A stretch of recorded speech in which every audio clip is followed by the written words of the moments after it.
রসুলপুর ছিমছাম একটি গ্রাম। ঝিনাইদহ টার্মিনাল ছেড়ে খানিকটা এগিয়ে গেলেই গ্রামের সীমানা শুরু। গ্রামের শেষ মাথা লাগোয়া বাইপাস সড়ক। মিহির চৌধুরী এই গ্রামের বাসিন্দা, গ্রামের সবচেয়ে ধনী ব্যক্তি হিসাবে তিনি খুবই উদার ও অমায়িক। দুহাত ভরে দান করেন। তার সুনাম আশেপাশের 4 গ্রামে ছড়িয়ে পড়েছে। দূর দূরান্ত থেকে অভাবী লোকেরা আসে। তিনি কাউকেই খালি হাতে ফিরিয়ে দেন না। চৌধুরী সাহেব, আমাদের মসজিদ ঘরটা বেশ পুরনো হয়ে গেছে। মসজিদের জায়গাও সংকীর্ণ। একটু খোলামেলা জায়গায় নতুন একটি মসজিদ তৈরি করে দিন। মিহির চৌধুরী বিনা বাক্যে 1 বিঘা জমি মসজিদের নামে ওয়াকফ করে দেন এবং নিজ অর্থায়নে সুন্দর কারুকার্য খচিত মসজিদ নির্মাণ করে দেন। সমস্ত কাজ নিজেই দেখভাল করেন। ডিজিটাল যুগে সবার হাতেই স্মার্টফোন, কিন্তু মিহির চৌধুরীর হাতে শোভা পায় নোকিয়া 1200 মডেল। বাটনের লেখা মুছে ভেতরের আলো উজ্জ্বল হয়ে থাকে সারাক্ষণ। একমাত্র মেয়ে ফাতিমাতুজ জোহরা আইফোন কিনতে বলে। আইফোন জিনিসটা কি তিনি এখনও পাঠোদ্ধার করতে পারেননি। তিনি হাসি মুখে জবাব দেন, এই মোবাইল দিয়েই আমার সুন্দর চলে যাচ্ছে, অত বড় মোবাইলের দরকার নাই। জোহরা খুবই সুন্দরী, বিদুষী ও কোমলমতি একটি মেয়ে। সে সবেমাত্র এসএসসি পাশ করে ঝিনাইদহ সরকারি কেসি কলেজে ভর্তি হয়েছে। মেয়েকে মিহির চৌধুরী আইফোন কিনে দিয়েছেন। একটা ফোনের দাম আকাশচুন্নি, কি আছে এতে ভেবেই কুল পান না। তবে আদুরে মেয়ে জোহরা যখনই কোনো কিছুর আবদার করে তিনি না করতে পারেন না। ভাবেন পরের বার শক্ত করে না করবেন। সেই না করা এত বছরেও হয়ে ওঠেনি। মা হারা মেয়ে, তার বিচার বুদ্ধি হওয়ার আগেই মা আয়েশা বেগম পরপারে পাড়ি জমান। এক দুরারোগ্য ব্যাধিতে আক্রান্ত ছিলেন। বহুদিন ধুকেছেন। নিত্যদিন প্রাণ যায় যায় অবস্থা হতো। জোহরা তার বাবার একান্ত অনুগত না হলেও তাকে যথেষ্ট শ্রদ্ধা করে ও ভালোবাসে। পৃথিবীতে বাবাই তার সবচেয়ে আপনজন। জোহরা মাঝে মধ্যে ক্লাস শেষে বন্ধুবান্ধবদের সাথে মুজিব চত্বরে ঘুরতে যায়। সেখানে বসে জম্পেশ আড্ডা দেয়। কোনোদিন ফিরতে একটু দেরি হয়। এ নিয়ে মিহির চৌধুরী বেশ চিন্তিত থাকেন। বাসায় এসেও সারাক্ষণ মোবাইল নিয়েই পড়ে থাকে। যখনই তোর রুমে আসি তখনই দেখি মোবাইল টিপছিস।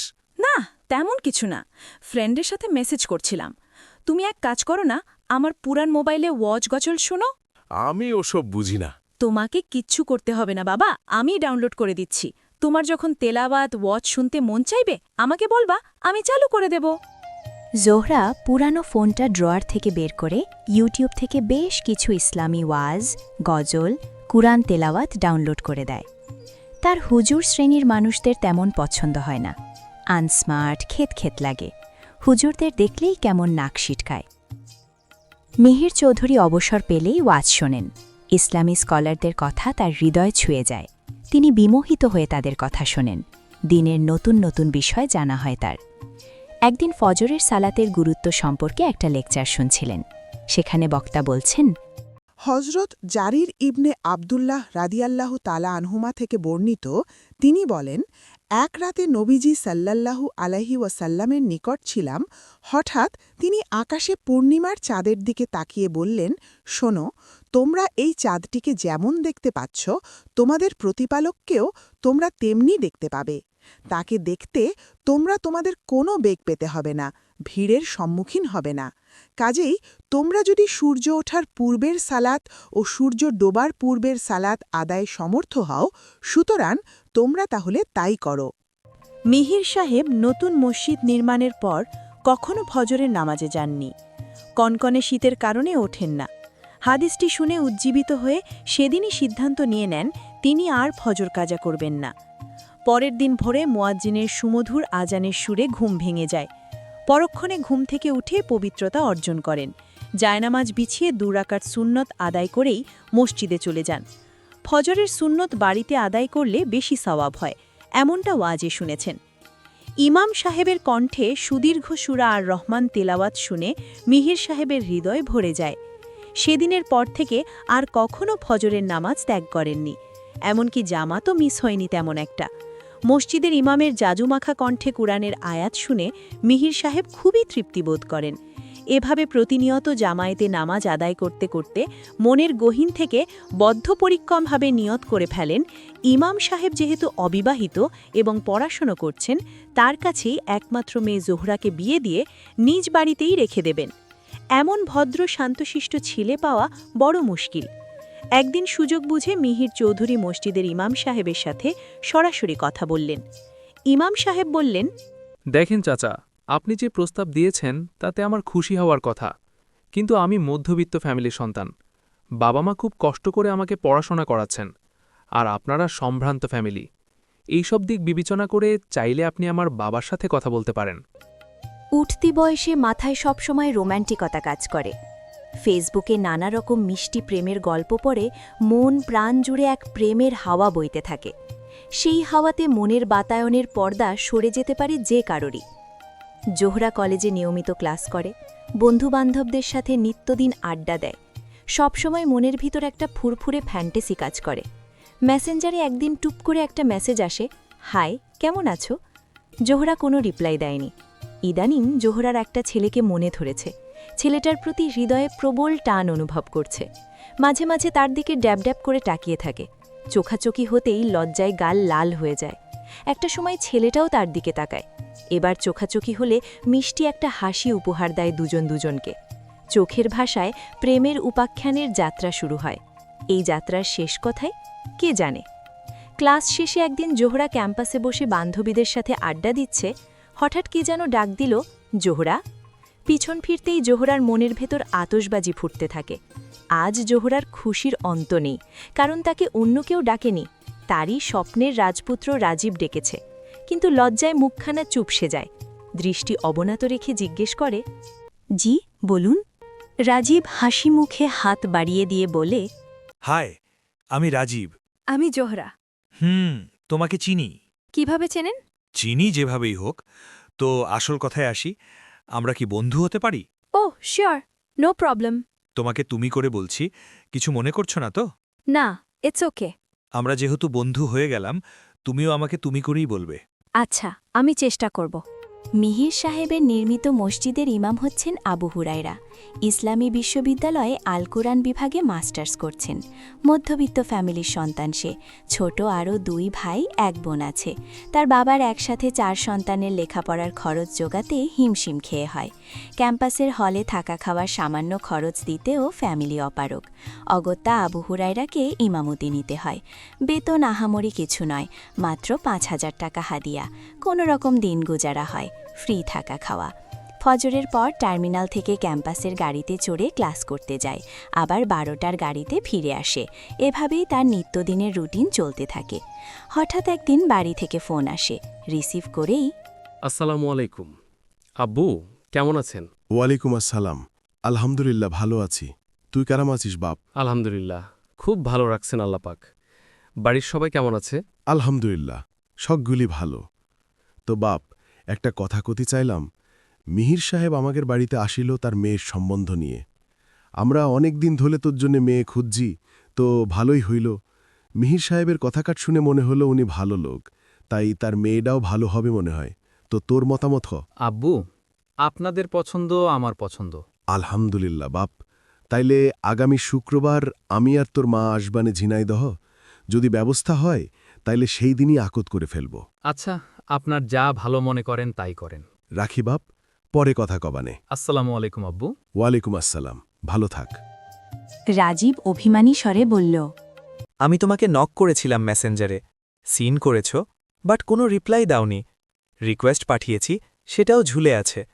এর ছোট বুঝি তাইলে? আমি ভাবলাম কে না কে, ঠিক আছে, আজই অ্যাকসেপ্ট করব। এভাবে তাদের ক্লাসের ফাঁকে দেখাদেখি, দেখা সাক্ষাৎ, মাঝে মধ্যে গল্পগুজব। চায়ের আড্ডায় বন্ধুর কখন যে হৃদয়ে পরিণত হল তার কোনো খেয়াল নেই। একদিন বিকেলের মিষ্টি রোদে ক্যাম্পাসে রাজীব প্রপোজ করে। জোহরা খুব একটা অবাক হয়নি। সে জানত ভেতরে রাজীবের প্রেমে হাবুডুবু খাচ্ছে। সে চাচ্ছিল রাজীব তাকে আগে ভালোবাসার কথা বলুক। উষ্ণতার সাথে জোহরা প্রপোজাল অ্যাকসেপ্ট করে নেয়। মাঝে মধ্যে তারা রেস্তোরাঁয় সময় কাটায়, ক্লাস ফাঁকি দিচ্ছে। ক্লাস শেষ হবার টাইম হলেই বাড়ি ফিরে যায়। দুজন দুজনকে ছাড়া বাঁচবে না, মরলে একসাথে মরবে, বাঁচলেও একসাথে বাঁচবে এমন দৃঢ় সিদ্ধান্তে তারা অটুট। প্রতিদিন ফেসবুক, মেসেঞ্জার, ইমো, হোয়াটসঅ্যাপ ইত্যাদি সামাজিক যোগাযোগ মাধ্যমগুলোতেই তাদের কথাবার্তা চলে, ভালোবাসার আদান প্রদান হয়। একদিন রাজীব জোহরাকে বলে, এই জানু, শোনো না, তোমাকে যদি না পাই তাহলে আমি মরে যাব। কথাটু বলেই রাজীব আকাবরে গানে টান দেয়। ওরে বাঁধব না ধরে, যাব ওপারে চলে, যাব পৃথিবীটাকে জানিয়ে বিদায়। বেসুরা গলায় গান শুনে অট্টহাসিতে ফেটে পড়ে জোহরা। রাজীব ল্যাপটপে লাউড সাউন্ডে গানটা ছেড়ে দেয়। দুজন চুপ করে গান শুনে, গানের তালে তালে অজানা এক জগতে হারিয়ে যায়। কারোর মনেই এই কথা উদয় হল না, ইসলামে গান বাজনা হারাম। রাসূলুল্লাহ সাল্লাল্লাহু আলাইহি ওয়াসাল্লাম বলেছেন, পানি যেমনভাবে ফসলাদিকে বৃদ্ধি করে, ঠিক তেমনিভাবে গান বাজনা অন্তরে নেফাকি সৃষ্টি করে। হঠাৎ দরজায় করাঘাতে হাসিতে ভাটা পড়ে। দরজার দিকে চোখ পড়তেই দেখে বাবা কৌতূহলী দৃষ্টিতে তাকিয়ে আছেন। বাবা কি প্রেমের ব্যাপারটা আজ করতে পেরেছেন? বুক থুকফুক করতে লাগল। কিরে মা, এত হাসিস কেন?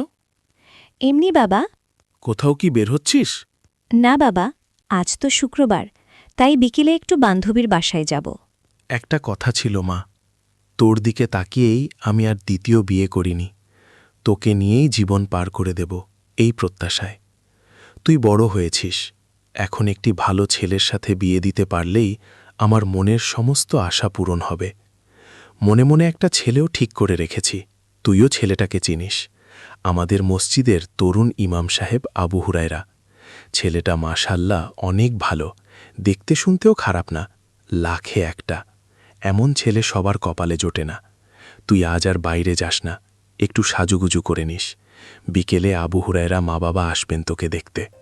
মেহির সাহেব দরজা থেকে সরে নিজ রুমের দিকে গেলেন। মুহূর্তেই জোহরার মুখ কালো হয়ে গেল, মাথায় যেন আকাশ ভেঙে পড়ল। তৎক্ষণাৎ রাজীবকে ফোন করে। জানু, বলো কি হয়েছে? রাখো তোমার জানু, এদিকে আমার সর্বনাশ, আজ আমায় দেখতে আসবে। বিয়ে করে ফেলো। তুমি হাসছ? কারোর সর্বনাশ, কারোর পৌষ মাস, হাসি বন্ধ করো। আরে বাবা, রাগ করো না, কুল বেবি কুল। শোনো, আমি বলি, দেখতে আসলেই তো আর বিয়ে হয়ে যাচ্ছে না, তারা আসুক, সমস্যা নেই। তুমি শান্ত হও, ওকে মাই ডিয়ার জানেমান। তার মনে আজ উথাল পাথাল অবস্থা। মিহির সাহেব আবু হুরায়রাকে বললেন, তোমার বাবা মা যদি জোহরাকে পছন্দ করেন তাহলে আজই আক্ত সেরে ফেলব ভাবছি। শুভ কাজে দেরি করতে চাই না। এ ব্যাপারে তোমার মতামত কি? জি, আলহামদুলিল্লাহ, আমার কোনো আপত্তি নেই। মুরব্বীরা যা সিদ্ধান্ত নিবে তাতে আমি সন্তুষ্ট। ঠিক আছে বাবা, তোমার বাবা মার সাথে তুমিও আমার বাসায় চলে এসো। আবু হুরায়রার বাবা মা, বোন আসরের একটু আগেই মিহির সাহেবের আয়েশা ভিলায় পৌঁছে যান। তারা নামাজ শেষ করে এবার পাত্রী দেখার পর্ব শুরু করেন। জোহরাকে দেখে সবারই অনেক পছন্দ হয়েছে। দুধে আলতা গায়ের রং, কি মায়াবী চেহারা। তাই আর দেরি না করেই ছেলেমেয়ের একান্ত মতামত নিয়ে আজই আক্ত সেরে ফেলবেন। আঙ্কেল, আমি আপনার মেয়ের সাথে কিছু পার্সোনাল কথা বলতে চাই, তো সাথে মাহারাম কাউকে থাকতে হবে। অন্য কেউ না থাকলে আপনিই থাকুন আমাদের দুজনের মাঝে, কারণ আল্লাহর রাসূল সাল্লাল্লাহু আলাইহি ওয়াসাল্লাম বিয়ের পূর্বে পাত্রপাত্রী পরস্পর দেখার তাগিদ দিয়েছেন। জোহরার বেডরুমে ৩ জন একত্রিত হল। প্রথমেই আবু হুরায়রা জোহরাকে বললেন, এই বিয়েতে কোনো আপত্তি আছে আপনার? জোহরা বিয়ের কথা শুনেই তার মাথায় টনক নাড়া পড়ল। ভগ্ন হৃদয়ে বাবার দিকে করুণ চাহনিতে তাকাতেই বাবা বলতে থাকেন, না বাবা, জোহরা আমার পছন্দ অগ্রাহ্য করবে না আশা করি। তখনই রাজীবের কথা মনে হয়ে জোহরার হৃদয়ে রক্তক্ষরণ শুরু হয়। কি উত্তর দেবে সে? কোনো উত্তর না পেয়ে চুপ করে মাথা নিচু করে বসে থাকে। কি হলো, কথা বলেন? বাবা, চুপ থাকা সম্মতির লক্ষণ। চলো বিয়ের আয়োজন করি। তখনই রাজীবের কথা মনে হয়ে জোহরার হৃদয়ে রক্তক্ষরণ শুরু হয়। কি উত্তর দেবে সে? কোনো উত্তর না পেয়ে চুপ করে মাথা নিচু করে বসে থাকে। জোহরার চোখে অন্ধকার, মাথা কাজ করছে না। এই মুহূর্তে ঠিক কি করবে তাই বুঝে উঠতে পারছে না। চিৎকার করে কাঁদতে ইচ্ছে করছে, কিন্তু তাও সম্ভব না। বাসায় মানুষ গিজগিজ করছে। অনেকক্ষণ চিন্তাভাবনার জগতে ডুবে থাকার পর একটা চিন্তায় সিদ্ধান্তক্রমে উপনীত হল, যা করার আজই করতে হবে। রাজীবকে ফোন করল, প্রয়োজনীয় কয়েকটা কথা বলেই ফোন রেখে চিন্তার জগতে আবার হারিয়ে গেল। মিহির সাহেব আবু হুরাইরা লাভাফে তাদের আত্মীয় স্বজনের দাওয়াত দিতে বলেই তিনি বেরিয়ে গেলেন প্রয়োজনীয় কেনাকাটা করতে ঝিনাইদহে। আবু হুরাইরা তার ক্যাম্পাসের দুজন বন্ধু ও তার কয়েকজন নিকটতম আত্মীয় স্বজন এবং মিহির সাহেবের কয়েকজন মাত্র মেহমানের মাধ্যমে একদমই ঘরোয়াভাবে মাগরিবের পরপরই মেয়ের আক্ত সম্পন্ন করলেন। কারণ আবু হুরাইরার বাড়ি কালীগঞ্জ, তার বাবা মা ও বোনের বাড়ি ফিরে যেতে প্রবলেম হবে। বাইরে প্রচুর বৃষ্টি, বেশি রাত হলে গাড়ি পাওয়া যাবে না। হুমায়রা জোহরাকে নিজের মতো করে সাজিয়ে দেয়। সেই আসরের পর থেকে বিয়ের সময় পর্যন্ত একটা কথাও উচ্চারণ করেনি জোহরা। এদিকে হুমায়রার আবার একটু বেশি কথা বলার স্বভাব, যে কারণে মাঝে মধ্যে কয়েকটি কথা জোহরার মুখ থেকে সে আদায় করে নেয়। হুমায়রাদের বাড়ি যাবার পালা। জোহরাকে ঘরে ঢুকিয়ে দিয়ে তাকে বলতে থাকে মজা করে, এই রেখে গেলুম আপনার প্রিয়তমারে, জীবনে বহুত জ্বালাইছেন মোরে। বাড়িতে থাকাকালীন এটা দাও ওটা দাও, ভাত মাখিয়ে দাও, লুঙ্গি ধুয়ে দাও, মাথার চুল টেনে দাও, এসব হাবিজাবি বহুত কাম করাইছেন। আজ থেকে আর আমি পারাম না। আমার জীবনটা তেজপাতা করে দিয়েছেন। আজ থেকে মুই ছুটি পেলুম। আপনার যখনই বাড়ি ফিরবার মন চাবে তখনই ভাবি সাহেবাকে পকেটে করে লয়ে যাবেন, কেমন? কথা শুনে ফিক করে হাসি দিয়ে, দেব না একটা কানের নিচে, বলেই হাত বাড়ালো আবু হুরাইরা। ভালো থাকো ভাইয়া, ভাবি আসসালামু আলাইকুম, বলেই চলে গেল হুমায়রা। জোহরা কত স্বপ্ন ডায়েরিতে এঁকেছে। মহা ধুমধামে বিয়ে হবে, রাজীব বর সেজে রাজপুত্র হয়ে আসবে, বড় একটা পার্টি সেন্টার ভাড়া করা হবে, সেখানে হাজার হাজার মেহমান জড়ো হবে। এক চোখ ধাঁধানো জমকালো অনুষ্ঠান দেখে মানুষের চোখ ছানা বড়া হয়ে যাবে। কিন্তু বাবা আমার সমস্ত আশা শেষ করে আমাকে দুঃখের সাগরে ভাসিয়ে দিলেন। রাজীবকে নিয়ে কত স্বপ্ন দেখেছিলাম। বিয়ের পরপরই কক্সবাজার হানিমুনে যাব, সেখানে সমুদ্র সৈকতে দুজনে হাত ধরাধরি করে হাঁটব, আবছা অন্ধকারে বীজ ঘেঁষে বসে থাকব, দিগন্ত সমুদ্রে ঢেউ খেলা করবে। জ্যোৎস্নায় প্রিয় মানুষটার কাঁধে মাথা রেখে মনের সমস্ত আবেগ উজাড় করে দেব। দুজন দুজনায় হারিয়ে যাব। এই নিষ্ঠুর জগৎ আমাদের ছায়ার সন্ধান করতে করতে বড্ড ক্লান্ত হয়ে পড়বে। আহা, কত শত স্বপ্ন বনেছি তোমায় নিয়ে প্রিয়। কথাগুলো ভাবতেই ভার হয়ে গেল। এই বন্দি কারাগার থেকে উদ্ধার করতে সেই স্বপ্নের মানুষটাকে তলোয়ার হাতে ছুটে আসবে। তোমার কি কোনো সমস্যা হচ্ছে? ওই মিয়া, আমাকে তুমি বলার সাহস কই পান? পারমিশন দিছে কে? ও আচ্ছা, দুঃখিত, আমি আর তুমি করে বলবো না। এই নিন আপনার দিনমোহর 50,000 টাকা, সাথে আমার তরফ থেকে ছোট্ট একটা গিফটও। নিঃসংকোচে টাকার খামটি হাতে নিল জোহরা, কিন্তু গিফট ছুঁয়েও দেখল না। আসুন আজ আমরা আল্লাহ তাআলার শুকরিয়া জ্ঞাপন করে 2 রাকাত নামাজ পড়ি। তার আগে কপালে হাত রেখে দোয়ার সুন্নাতটা আদায় করে নিই।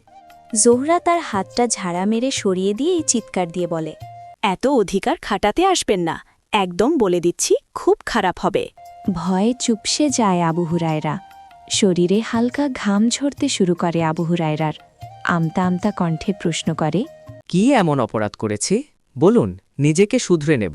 কিছুই করতে হবে না আপনার, যা করার আমিই করব, শুধু সকালের অপেক্ষায় প্রহর গুনছি, বিড়বিড় করে জবাব দেয় জোহরা। জি, কি বললেন? ক্লিয়ার করে বলুন, আমি বুঝতে পারিনি। কিছু না, শোনেন হুজুর ভাই, এই বিয়েতে আমার কোনো মত নেই। শুধু বাবার সামনে কিছুই বলতে পারি নাই, তিনি কষ্ট পাবেন তাই। কখনো বাবার সাথে কোনো অন্যায় করিনি, সে কারণে বাধ্য হয়ে আপনার মতো কাঠমোল্লাকে স্বামী বানাতে হলো আমায়। জোহরার মুখে এমন কথা শুনে মাথায় আকাশ ভেঙে পড়ল। হায় হায়, মেয়েটা বলল কি? এখন করবটা কি? ইয়া রাব্বে কারিম, কেন করলেন এমন? শোনেন হুজুর ভাই, একদম কাছে ঘেঁষার চেষ্টা করবেন না, এই বিয়ে আমি মানি না। কথাটা শেষ করেই বেড থেকে একটা বালিশ এবং কাঁথা তার দিকে ছুঁড়ে মারল। আপনি আমার বেডে আসার চিন্তা ভুলেও মাথায় আনবেন না, ওকে? জি, বরং আমি মসজিদেই চলে যাই, আপনাকে আর বিরক্ত করছি না। এই হুজুর চুপ করে রুমের ফ্লোরেই শুয়ে থাকেন। রুম থেকে বেরোলেই বাবা জেনে যাবেন, তখন তুলকালাম কাণ্ড করবেন। আবু হুরায়রা কোনো কথা না বলে সুবোধ বালকের মতো চুপটি মেরে শুয়ে পড়ল। সে রাতে দুজনের কারোর চোখেই ঘুম এল না। নানা দুশ্চিন্তা হতাশার মধ্যে রাত অতিবাহিত করল। শেষ রাতে মুয়াজ্জিনের আজান শুনে আবু হুরায়রা ফ্রেশ হয়ে অজু করে মসজিদে যাবার সময় জোহরার দিকে লক্ষ্য করে। সে মেসেঞ্জারে চ্যাট করছে।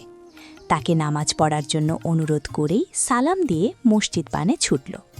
ফজরের নামাজ আদায় করে বিষণ্ণ মনে বসে থাকে আবু হুরায়রা। বিক্ষিপ্ত কিছু দোয়া দুরুদ পড়ে। একটি দোয়া বিড় করে লাগাতার পড়তে লাগল।